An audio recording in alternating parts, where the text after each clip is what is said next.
The next gen is at our doorstep and I couldn't be more excited. It seems like we're going to have consoles that can do things my 12-year-old self never thought was possible. Loading screens are going to be a thing of the past. Ray tracing is going to make light bounce off of every surface in real time, and there's also going to be so many cool games that I never will need to interact with another human again. Not to mention streaming services like Game Pass and PlayStation Now are going to make games so accessible that I never will need to interact with another human again. I'm so excited, but it's not all gumdrops and rainbows. There might be some spooky stuff on the horizon. Hello gaming fans, I am your host Jade Arena, and for today's list we are going to dive into the top 10 scary next gen theories. As always gamers, I would love it if you could like, comment, subscribe, and hit the little notification bell, and stick around for the whole list because I'm going to end this list with my most anticipated unannounced next gen games that are for sure coming out. And without taking any longer, let's get into this list.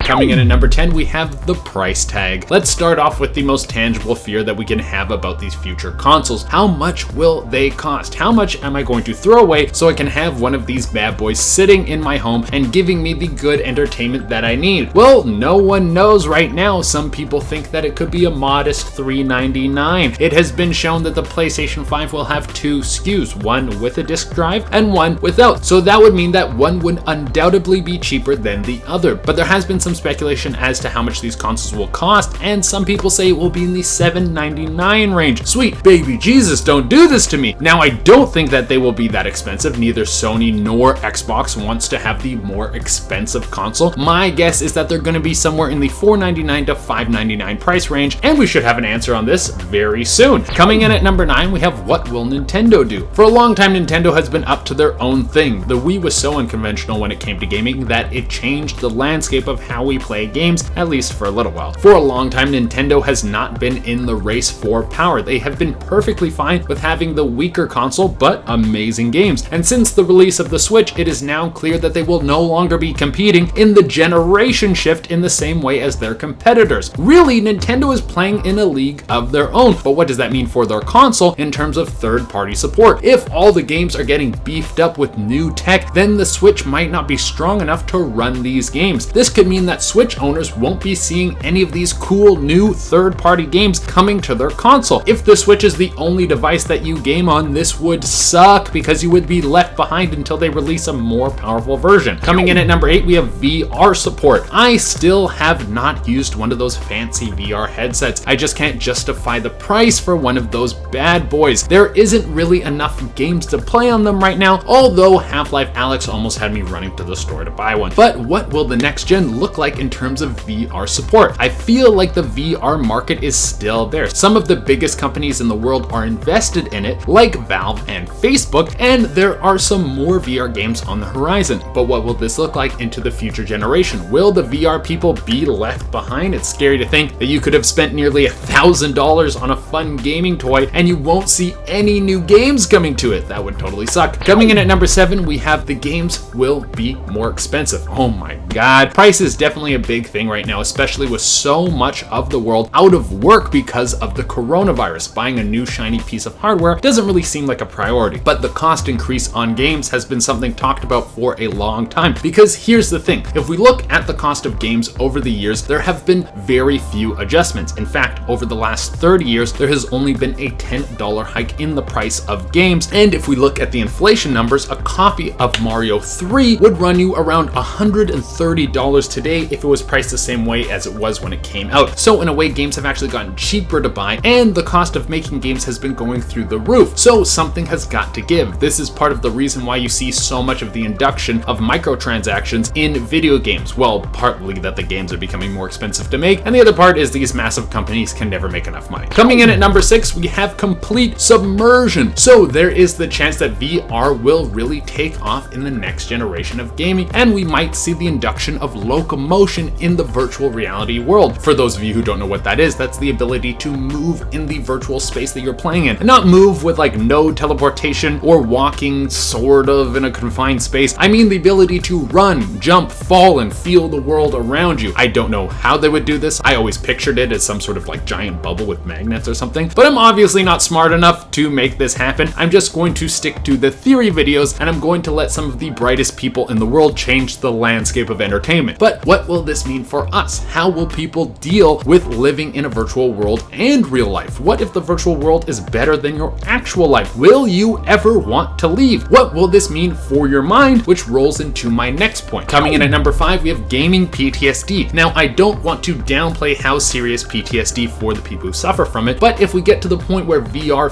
feels real, then we have people running around in Resident Evil with zombies trying to eat your skin. This might have some long-lasting effects on your psyche. If we have some breakthroughs in VR, then we might see some new medical conditions pop up that we've never seen before. The cases of night terrors are going to go through the roof. That is something scary to think about. Coming in at number 4, we have this will be the last gen. This has been talked about for a long time. Honestly, since the PS2 generation, the talk has always been that the consoles will die off and the computer will take over. Well, this time they might actually be right, only because consoles are now so close to computers, they are basically gaming PCs, and Sony and Microsoft, who used to never put their console exclusives on PC, have now started to make the shift. Not to mention, a lot of the younger generation grew up playing Minecraft on PC, so that is the platform they are accustomed to. We might be saying goodbye to home consoles over the next 10 years, and that is kinda sad to think about. Coming in at number 3, we have the streaming wars. Who will reign supreme as the streaming king? Microsoft is off to a good start with Game Pass. Well, that's what their marketing team will have you think. Although Game Pass has much more publicity behind it, Sony has over 3 times the subscribers on PlayStation Now, and both platforms have the capability to download your game so you don't have to worry about a shoddy internet connection. What does this mean for us? Well, we might end up with a scenario similar to cable where we have to pay stupid amounts of money to get all the games that we want, which would suck. Everything would be walled off through monthly subscriptions. Also, I hope Nintendo is getting on board with this so I can have the greatest gaming catalog of all time at my fingertips. Coming in at number 2, we have one of the big 3 will go under. I don't know why this one freaks me out so much. They're just companies. I should have no allegiance to them, but they have brought me some of my best entertainment memories, and to see one of them go out of business would break my little heart. And when I say the big 3, I obviously mean Nintendo, Microsoft, and Sony. Now, the chances of this are slim, but you all remember when Sega used to make consoles. I mean, they didn't go out of business, but they are a shell of their former self. It would be hard to see one of these companies lose billions and have to sell off their precious IP. Like, could you imagine someone other than Nintendo making Mario games? And what if they sucked? That would be terrible.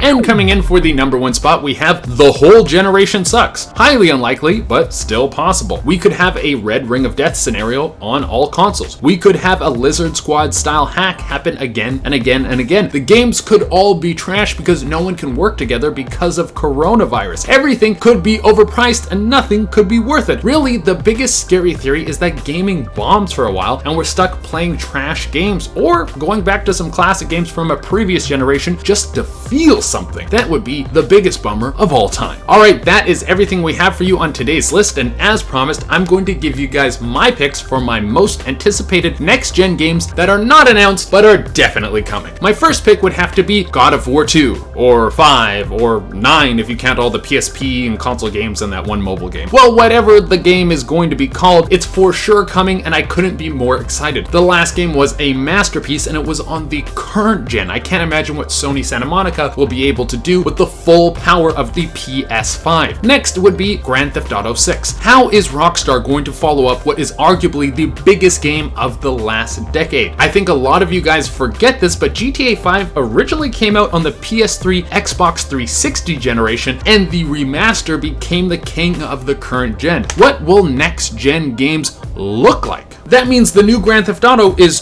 2 generations later, how powerful and incredible is this game going to be? And my final pick is the leaked Harry Potter RPG. Now, this game has been rumored for a long time, and frankly, I don't even really care about Harry Potter. I haven't read any of the books, and I haven't even seen all the movies, but the lore is deep, and that world would be exciting to explore. Being Harry Potter in an open world setting and becoming an all-powerful wizard seems very appealing to me. Alright gamers, that's all we have for you today. As always, I would love it if you could like, comment, subscribe, and hit the little notification bell. Until next time, I have been your host, Jay Dorena, and keep enjoying all this gaming content. Bye.